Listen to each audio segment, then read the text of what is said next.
Learn how to make jasmine flower garland with me in 10 days.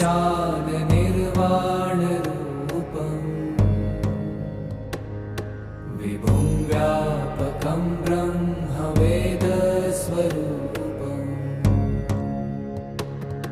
निजं निर्गुणं निर्विकल्पं निरीहम्